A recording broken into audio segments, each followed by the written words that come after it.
Welcome back to Plain Time. This is segment 1B, or in other words, 2.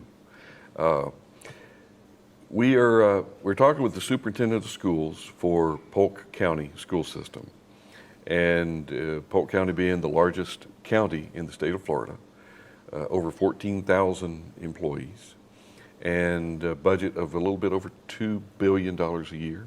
Correct. That's a lot of funds to be pushing through the system. And it's not done by accident. It's done intentionally. And again, we have welcome Fred back to our set on camera 2. Thank you. Fred, we're going to really eat up this time quick because you got a lot to share in a very little bit of time. So I'm going to have to be quiet. Sure. I told you I wasn't going to put you on the spot or ask you something that I didn't tell you that I was going to ask, but I'm going to do it anyway. Okay. What is the definition of insanity? Doing the same thing over and over again, but expecting a different outcome or result. Okay. We're doing something different in Polk County. And we are. And I want you to develop exactly how the partnership with the industries is going to bring the trade organizations and operations, including the aircraft maintenance industry, by the way, to the market. Absolutely. And what are you doing? I will say you, and you know the smallest word in the English dictionary is I. Seldom will you hear me use I, but I will say you because you have started this thrust, and the response has been both shocking and overwhelming, in both regards. Have I tempted you enough to? What is he going to come up with? What is he going to say? Tell us what you're doing to help stimulate the education industry in Polk County. Actually, I love the way you segued. I'm going to steal that from you next time I do a presentation on this, and back over in Polk County. We're transitioning for goodness gracious, for years. Industry has always come to the school system and said, we need more employable people in the following areas: HVAC, plumbing, electrical, aviation. And the disconnect has been that it hasn't been a shared commitment or a shared partnership. Typically what happens is it kind of becomes, and I hate to use sports analogies all the time, but this becomes the football handoff, right? The trades group turns around and says, I need this, hand me the football, and then I have to figure out how to make that happen. The biggest area of difficulty that we're facing today is finding certified, highly skilled tradesmen or women who can actually deliver the instruction at a high level for our students. And what we can't allow to have happen is that gap in those employees become a barrier to program success. And so we have started to employ a very different strategy in Polk County, where very similar, and I have to go a little bit off tangent here, school systems across the state of Florida employ law enforcement officers on a majority of our campuses. We pay upwards, each county may vary, but in Polk County we pay roughly 70%, 75% of the total salary for a law enforcement officer to be on our campuses, which means the partnering agency, whether it's a municipality or the sheriff's office, pays their commensurate share of, let's say, 30%, and then they get a year-round officer out of that. So during the summer, when schools are closed, so there's a mutual benefit there. And part of the reason we have to rely on that is there aren't enough certified law enforcement officers to have them both on school campuses and not working in our communities. So we've kind of stolen that model, and we're applying it now in the trades programs, where we are now asking our partner organizations to say, can you give me someone on a sabbatical for a year? And I will pay a percentage of their salary. You pay the second percentage of the salary, and in that way that person can become certified to teach this course, or these courses to our students. The benefit to the parent organization who would provide us the employee is, let's be honest, they get an inroads to the best possible candidates that are within that program. And so that's the incentive for them. The secondary incentive to them is they're able to recruit from a cadre of students who have already basically been trained and onboarded that are aligned to that company's interests and or needs. And so we want to get that specific, and we have these partnerships and start to grow these partnerships. So it's a very different approach than what we've done historically, where we've simply relied on hireable employees, typically retirees or others, or in the past, when the economy, if we, unfortunately, let's avoid a recession, but if there were a recession, what you'd see is some layoffs, and we would see trades groups come back from industry back into public education because we provide stability. And then typically, so long as they're with you for 3 to 5 years, you typically can retain them. But we want to avoid that. We want to create more opportunities, not less. The other thing we're doing in Polk County is we're taking high interest, high needs programs and replicating them across the school district. The Central Florida Aviation Academy is the prime example for this. It's located on one campus at the Lakeland Airport. The problem for that is the geographic size of our school district means that some students who live in Frostproof, Davenport, Fort Meade, other areas would have to commute an hour, up to an hour and 45 minutes each way, which means if they wanted to participate in after-school activities back at their home school, they couldn't. You can't be an hour and 45 minutes late to football practice and still make the team, I can assure you. Or cheerleading, or any of the others, orchestra, band, chorus, performing arts. So what we've done now is, starting this year, we have actually mirrored CFAA, and it's now on the Winter Haven Airport campus. And so what that's done is just create a new opportunity for students on the east side of our school district to gain access to that amazing program. We have a ribbon cutting coming up very soon. And then finally, the most exciting part that will happen within the next year will be pushing all of these programs down into middle school. What we find ourselves dealing with is 8th graders have to make a choice before the end of the school year. But unless they know someone who's gone through the program, unless they have experience with it or a parent who's really involved, for many of our students, they don't even look at some of the academy programs or trades or workforce development programs because they simply don't know enough about them. That's our failure. We have not exposed them to these. So we're going to go back to what we have done in the past. Many of us in this room probably remember this. You went through an elective wheel where every 6 or 8 weeks the class changed. And that way you got a taste of everything. So by the time you were going to pick classes for high school, you had some idea of where your inclination or your passions might lie. And so we're pushing that down into middle school over the next few years as well. So you'll see a middle school CFAA version that will help support our students and help them make that decision to enter into these programs of study.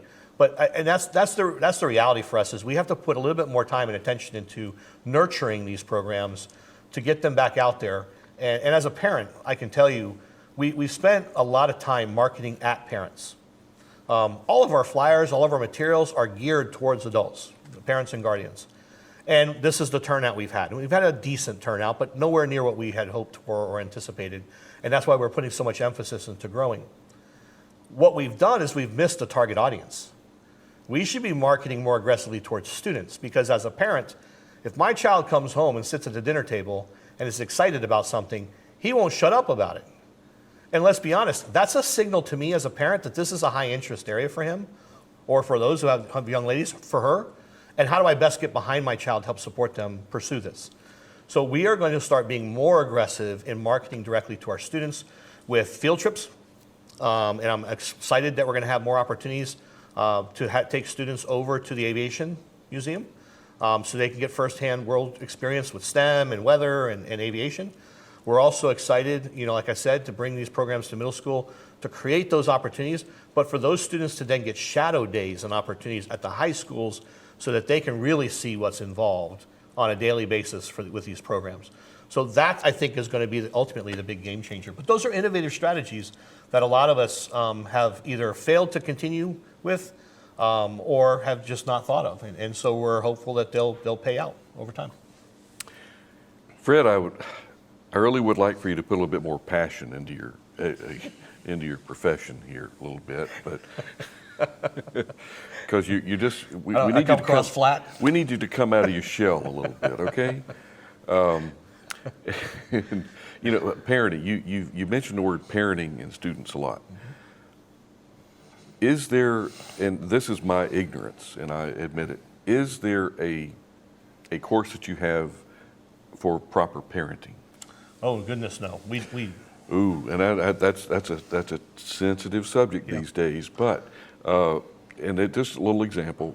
Yeah, let's see. Last night, as a matter of fact, Melody and I, we were leaving. We just left dinner, sushi place. Oh, great sushi. Anyway, driving by, there was a little store called Once Upon a Child. And I'm going to try to get through this without getting choked up. But there was about a probably mid-20s man standing in front of the store, and they had a box of baby clothes, infant like sleepers and stuff like this. And here's this dude out there, and he's in good shape, clean, and he was there going through and picking out baby sleepers. I said, wow, damn it, I'm not able to do it. I said, there's a father, there's a dad out there going through the clothes, looking for clothes for his baby. Somehow we've missed connection, and parents have missed. Not all parents. There's some great parents out there. Don't get me wrong. That look out for their kids, want to be good role models and examples. But we have really boxed ourselves into a corner with this subject. And I know now I'll let you finish up with what you were mentioning on the parenthood training. Yeah, so we don't have a course or courses specific to parenting. We provide resource courses. So we do have parent universities. And parent universities are geared towards giving families, parents and or guardians, with the information they need specific to certain titles. So if your child has a disability, we have a parent university that walks you through how to get your child evaluated to determine whether or not they require additional assistance. And that could be speech therapy, occupational therapy, physical therapy. It could be instructional. It could end up being an IEP, an individualized education plan. We also have parent academies for our English language learners, for families who are newcomers to the United States and whose children are learning English for the first time. We have parent academies on how to apply for college universities. So while it's not specific to parenting, it does support the parent in what they're doing, parent and or guardian, in their role of really nurturing the development of a young adult. And we partner in that regard. And I think that's important because I think part of what you mentioned, not every current parent may have had good parenting supports when they were younger. And as a result, they're trying to do the best they can with the information that they know and what they have. And it's our obligation to then help backfill some of that.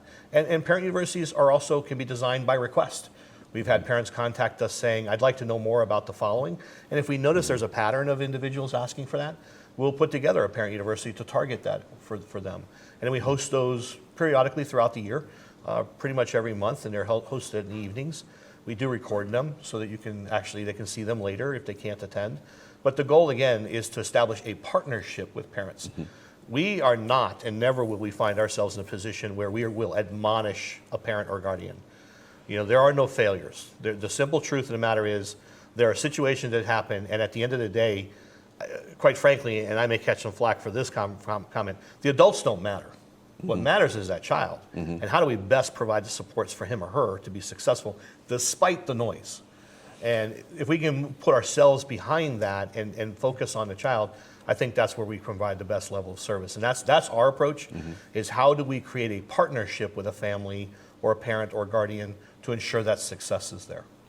And yeah, Fred, you are going to get called on the carpet for that comment. But however, you may get in trouble, but it's for the right reasons. Sure. And it's okay to stump your toe. And we are concerned about the adults, but in education, the world, if the adults are smart, which some of them aren't, I'm sorry to say, they'll learn from watching their kids' problems, and it will make them better parents. Right. And this is a strange world we're in these days, because we got men parents, we got women parents, we got single parents, which most are, unfortunately. And it's a different matrix of, it's not your traditional, back in the days when grandma and granddad had, 100 acres of property, and then they parcel up the property, and, you know, Sunday afternoons, you go up after church and have dinner at grandma's house, and we're not there. And in some cases, that still exists, but it's just, we've deviated so far from that, and it's just by sheer necessity, I guess, at this point. But it doesn't stop us from doing the right thing, and I'm so proud that we have this going on in our back door. I live in Lakeland, and anybody can help assist this, because what is the best form of advertisement? It's not the internet, it's not billboards.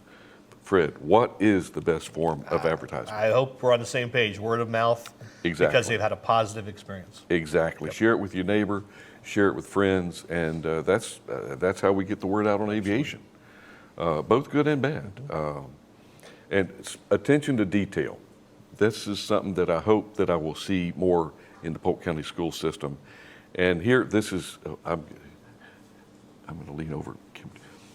We're going to watch Obi's little forehead freak, Obi too, but attention to detail. You see this flag on camera 3? Can you take camera 3? Oh, this is where we kind of deviate a little bit. Go to that flag. This little test. Oh, there. See the flag? Okay, now take camera 1. George, we're going to put you to work here, buddy. Take camera 1 and go in on this flag. I see it now. Take it, take it, take it. We can pull this off. Oh my goodness. Oh, Obi-Wan's back there saying, no, Ben, don't touch it, don't touch it. It's too late, Obi, I already touched it. And my God, I can't believe he's doing this.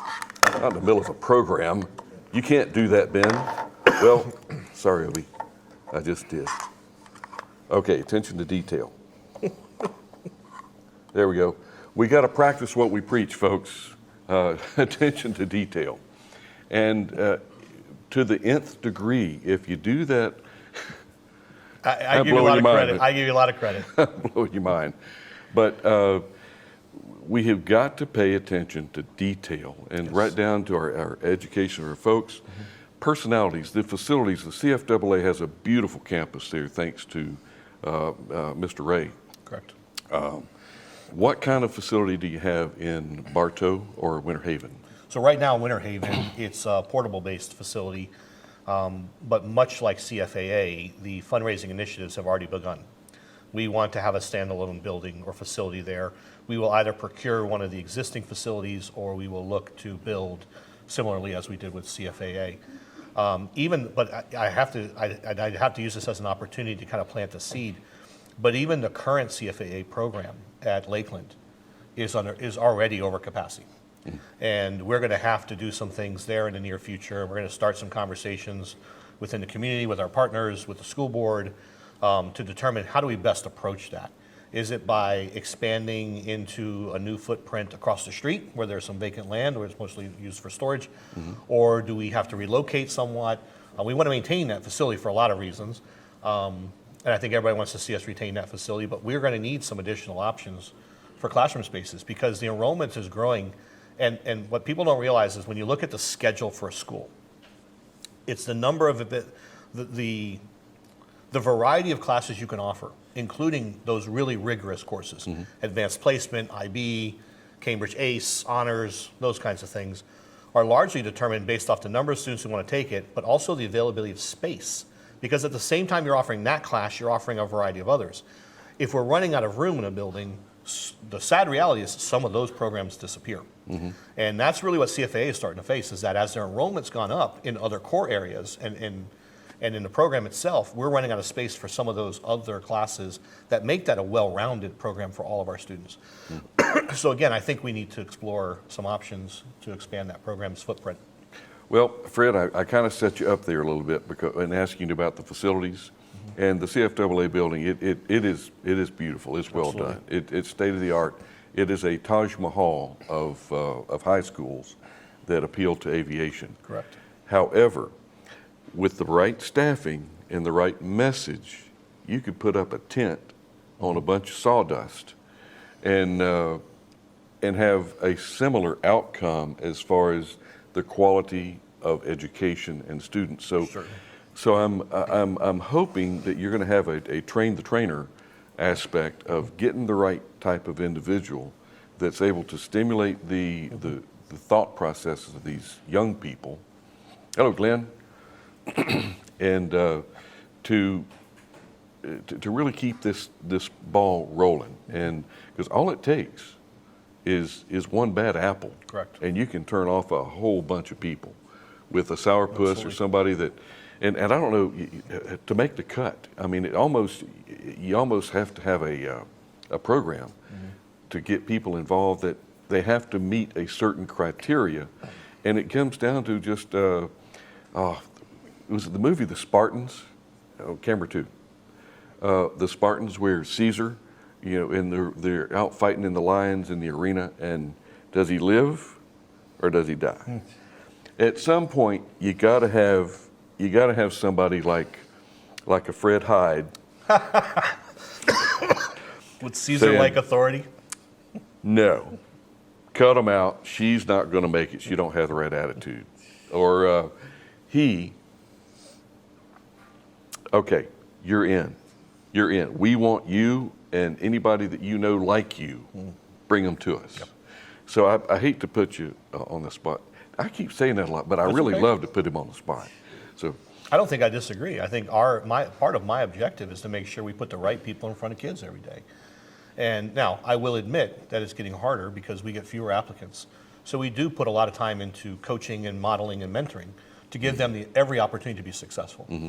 But if we reach if we've gone through all that and they're unresponsive to coaching, they're unresponsive to redirection and assistance, then we do part ways. And we have no reluctance in doing so, because at that point I have the comfort of knowing I've done everything I possibly can to nurture your craft. You just simply, this is not for you. Or maybe this isn't the right school for you. Maybe it's not the right student population for you. Maybe it's not maybe it's not the right grade level for you. And people have to be more reflective about that as well.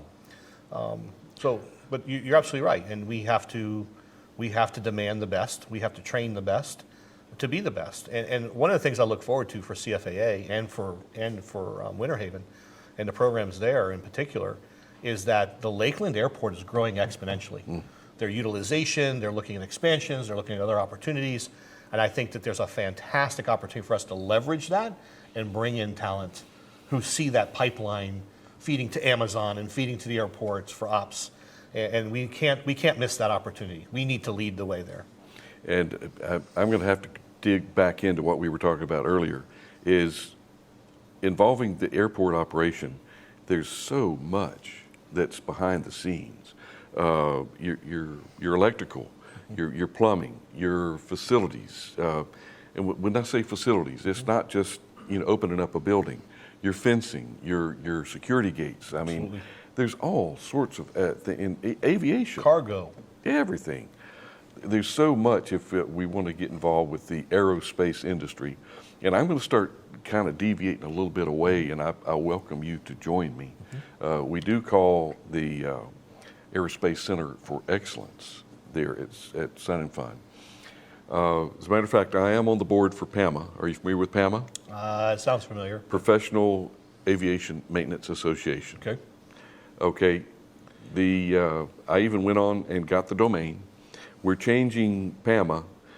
The acronym is going to be the same, but it's Professional Aerospace Mechanics Association. Okay. And I do that to open up to go over to SpaceX. Because how can we go to SpaceX as a PAMA rep and say, hey, we would like for you to support and sponsor our Professional Aviation Maintenance Association, or Professional Aircraft Maintenance Association. We're not into aircraft. Well, we are into aircraft. We're into spacecraft. So let's just lump it together, call it aerospace. And I believe we're going to get more traction because in the industry, about 80% of people that draws their attention to a screen is space. And Obi, can we lean together again? Okay, watch his little forehead frinkle up a little bit. It's going to wrinkle. We may even consider changing Florida Aviation Network the Florida Aerospace Network. Oh. Yeah, Mark- there it goes. Mark's there it in the goes. way, so I can't. Oh, I can't I'll see be it saying moving that's never forward. going to happen. Not while I'm here. Everything's branded. Everything's branded. Well, so Fred, we do want to impress upon you how much we appreciate your sponsorship. Thank you. And we do want to let you know that we're here to help you spread the word.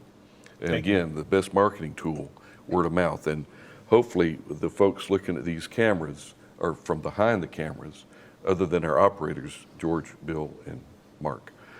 And we want to develop this. We're on a good roll, but we want to develop it and watch it flourish. And how we guide and judge ourselves as successful is, hey, did you see that spot the other day on with the Polk County superintendent of schools? I had no clue Polk County was involved with that.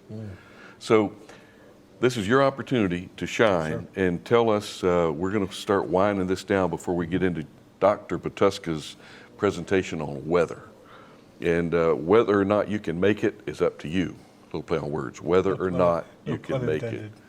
So last parting words, Fred, as we wind down your segment 1B, which is actually segment 2, but we will have the, at the end of segment 2, which is actually segment 2A, for the Wings program code for your credit. But Fred, this is the opportunity to just kind of clean it up. Anything else you'd like to share with us? I'll start by saying thank you. It's been a true pleasure being here with you today.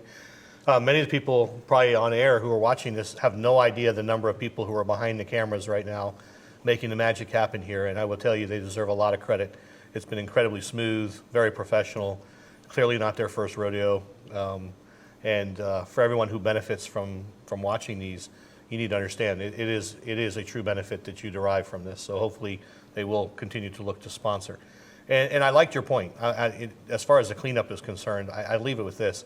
You make a very valid point when we talk about aerospace, because even when we talk about aviation, most people's minds gravitate towards pilots, air traffic control, maybe A&P and mechanics, but they forget about all the other ancillary jobs and careers that are there in fuel and in runway support and safety, those types of things. And there are such great career opportunities there, so you're not stuck.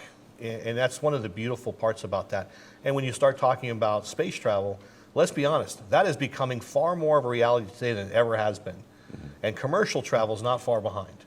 And I think we need to take an opportunity to take a step back and reflect. And so aerospace makes a lot more sense. And so I appreciate you broadening my horizons that way too. So thank you very much. Our pleasure. And Fred, I'm going to, on camera 2, I'm going to shake your hand. Thank you, sir. Press and flesh. And we're going to sign off this segment of Plane Time. And again, I can't wait to, I always learn something from Dr. Bartuska when he talks about weather. And stay tuned, because the code, well, I'll just go ahead and give you the code. Did you get that? Oh, well, you have to wait till the end of the 3rd segment to get it. All right, guys. Ben Coleman, your host, Plane Time. We'll see you next interview.